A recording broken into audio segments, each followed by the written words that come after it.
ಈ ಸಭೆಯ ಉದ್ದೇಶ ನಾಳೆಯಿಂದ ದ್ವಿತೀಯ ಪಿಯುಸಿ ಪರೀಕ್ಷೆಗಳು ಶುರು ಆಗ್ತಾ ಇದೆ.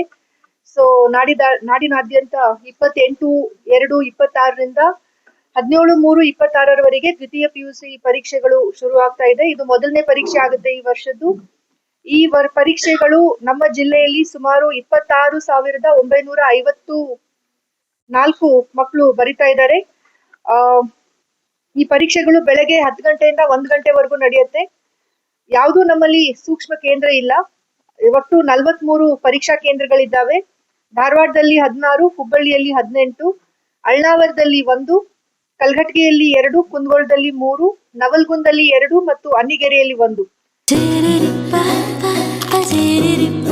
ನನ್ನ ಫೇವರೇಟ್ ನಂದಿನಿ ಚೀಸ್. ಈಗ ಎಲ್ಲರ ಫೇವರೇಟ್ ನಂದಿನಿ ಚೀಸ್. ಎಲ್ಲ ತಯಾರಿಗಳನ್ನ ನಾವು ಮಾಡ್ಕೊಂಡಿದ್ದೇವೆ. ಪ್ರತಿಯೊಂದು ಕೇಂದ್ರದಲ್ಲೂ ಕೂಡ ವೆಬ್ಕಾಸ್ಟಿಂಗ್ ವ್ಯವಸ್ಥೆ ಮಾಡಲಾಗಿದೆ. ಮತ್ತೆ ಜಿಲ್ಲಾ ಪಂಚಾಯತ್ ಕಚೇರಿಯಿಂದ ಈ ವೆಬ್ಕಾಸ್ಟಿಂಗ್ ಅನ್ನ ನಾವು ವೀಕ್ಷಣೆ ಮಾಡ್ಲಿಕ್ಕೆ ಅವಕಾಶ ಇರುತ್ತೆ. ಪರೀಕ್ಷಾ ಕೇಂದ್ರದ ಮುಖ್ಯ ಅಧೀಕ್ಷರ ಜೊತೆಗೆ ನಾವು ಮೀಟಿಂಗ್ ಅನ್ನ ಕೂಡ ಮಾಡಿ ಪರೀಕ್ಷೆನ ಸುಗಮವಾಗಿ ನಡೆಸೋದಕ್ಕೆ ಎಲ್ಲ ವ್ಯವಸ್ಥೆನ ಮಾಡ್ಕೊಳ್ಳೋದಕ್ಕೆ ನಾವು ಅವ್ರಿಗೆ ತಿಳಿಸಿದ್ದೀವಿ.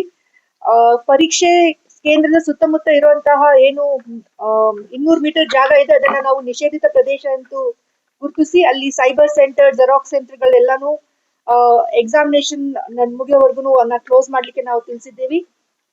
ಅದ್ರ ಜೊತೆಗೆ ಎಲ್ಲ ಕಡೆ ಎಲ್ಲೆಲ್ಲಿ ನಾವು ಪರೀಕ್ಷಾ ಗೌಪ್ಯ ಸಾಮಗ್ರಿ ಇದೆ ಮತ್ತೆ ಎಲ್ಲಿ ಪರೀಕ್ಷಾ ಕೇಂದ್ರಗಳಿದೆ ಅಲ್ಲಿ ಸುತ್ತಮುತ್ತ ಕೂಡ ಕ್ಯಾಮ್ರಾಗಳನ್ನ ಅಳವಡಿಸಿದ್ದು ಅಲ್ಲಿದೇನ್ ಆಗು ಹೋಗುಗಳಿದೆ ಅದನ್ನ ನೋಡೋದಕ್ಕೆ ನಾವು ವೆಬ್ಕಾಸ್ಟಿಂಗ್ ಅನ್ನ ವ್ಯವಸ್ಥೆ ಮಾಡ್ಕೊಳ್ಳಾಗಿದೆ. ಇದಲ್ಲದೆ ಪೊಲೀಸ್ ಬಂದೋಬಸ್ತ್ ಕೂಡ ಎಲ್ಲ ಮಾಡಲಾಗಿದೆ. ಎಲ್ಲ ರೀತಿಯಲ್ಲಿ ನಾವು ಸುಸಜ್ಜಿತರಾಗಿ ತಯಾರು ಮಾಡ್ಕೊಂಡಿದ್ದೀವಿ. ಯಾವುದೇ ರೀತಿಯಲ್ಲಿ ಪರೀಕ್ಷಾ ಕೇಂದ್ರದಲ್ಲಿ ವಿದ್ಯಾರ್ಥಿಗಳು ಈ ಸ್ಮಾರ್ಟ್ ಫೋನ್ ಆಗಿರ್ಬೋದು, smart devices, smart watches, smart cameras ಯಾವುದು ಅಳವಡಿಸಬಾರ್ದು ಅಂತ ನಾವು ಮಾಧ್ಯಮದ ಮೂಲಕ ಅವ್ರಿಗೆ ತಿಳಿಸೋದಕ್ಕೆ ಇಷ್ಟಪಡ್ತೀವಿ. ಅದಷ್ಟೇ ಅಲ್ಲದೆ ಇಲ್ಲಿ ಮುಂದೆ ಈ ಎಕ್ಸಾಮ್ ರಿಸಲ್ಟ್ ಬಂದು 7ನೇ ಏಪ್ರಿಲ್ಗೆ ರಿಲೀಸ್ ಆಗೋ ಚಾನ್ಸಸ್ ಇದೆ, ಅಂದ್ರೆ ಪ್ರಕಟ ಆಗುವಂತಹ ಸಂಭವ್ಯ ಇದೆ. ಅದರ ಜೊತೆಗೆ 2ನೇ ಪರೀಕ್ಷೆಯನ್ನ ದಿನಾಂಕ 25/4ರಿಂದ 9/5/2026ರವರೆಗೆ ನಡೆಸಲಿಕ್ಕೆ ಡಿಪಾರ್ಟ್ಮೆಂಟ್ ಮುಂದಾಗಿದೆ. ಅದರ ಜೊತೆಗೆ ಪರೀಕ್ಷಾ 3ಅನ್ನ 22/5ರಿಂದ ಮತ್ತೆ ಶುರು ಮಾಡೋದಕ್ಕೆ ಅವರು ಪ್ಲಾನ್ ಮಾಡ್ಕೊಂಡಿದ್ದಾರೆ. ಸೊ ಮಾಧ್ಯಮ ಮಿತ್ರರ ಜೊತೆ ನಾನು ಮಕ್ಕಳಿಗೆ ಒಂದು ಸಂದೇಶ ಹೇಳಕ್ ಇಷ್ಟಪಡ್ತೀನಿ. ಯಾವುದೇ ವಿದ್ಯಾರ್ಥಿ ಕೂಡ ಅವರ ತಯಾರಿ ಹೇಗೆ ಇರ್ಲಿ, ಸಂತೋಷದಿಂದ ಬಂದು ಎಕ್ಸಾಮ್ ಬರಿಬೇಕು. ಪರೀಕ್ಷೆ ಬರೆಯೋದು, ಪರೀಕ್ಷೆಗೆ ತಯಾರಾಗೋದು ವಿದ್ಯಾರ್ಥಿಗಳ ಕೆಲಸ ಇರುತ್ತೆ.